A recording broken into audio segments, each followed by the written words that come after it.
The documentary, to me, shows that the people of Bonaire have embraced their donkeys. It's part of their heritage. The community feels that they should remain, and even UNESCO says that the community feels that something either is tangible or non-tangible is part of their heritage. It is so.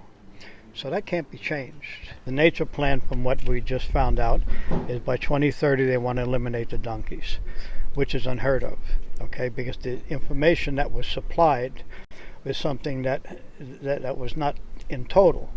All right, the people that want them removed talk about all the reasons why they have to be removed, but there's scientists that can show you and show us that the donkeys can help the land. They're putting donkeys back in the parks in Costa Rica.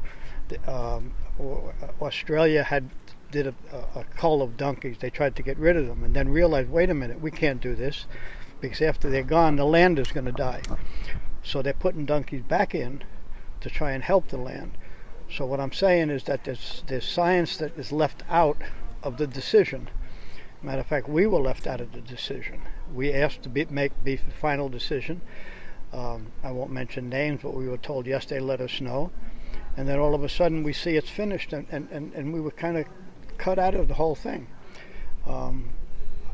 Conspiracy, reason why people have their agenda to remove them and don't want to change it. But we do have science, and we do know that these donkeys are special. They're something that's part of the heritage of Bonaire. And the most important thing is that they are an economic value. They can bring tourists. We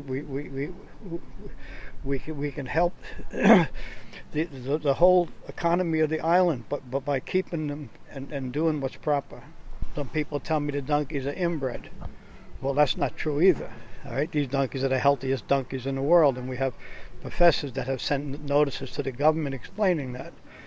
So some people are using certain statements to justify the removal, and it's not so. So we're going to combat that. We're trying to bring the points out to the people so the people understand what's really happening, because most of them don't know.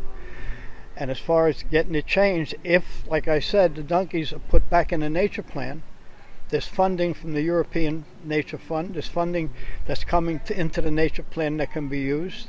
And then we, as an organization, have already started funding to handle most of what has to be done. We're going to put water in the Mundi in certain locations, move donkeys to those locations, monitor them, make sure that these donkeys are kept at an amount that's not harmful to the land, right? And if they start to overpopulate, we have major groups like Pegasus and different ones will come and help us inject the females with a formula called PCP. And that formula stops the donkeys, the females, from getting pregnant for 3 years. Right? And by not getting pregnant for 3 years, we keep the population in control, and we don't eliminate the special breed we have, because they can always reproduce later. So our plan is a win-win for Bonaire. So somebody has to listen.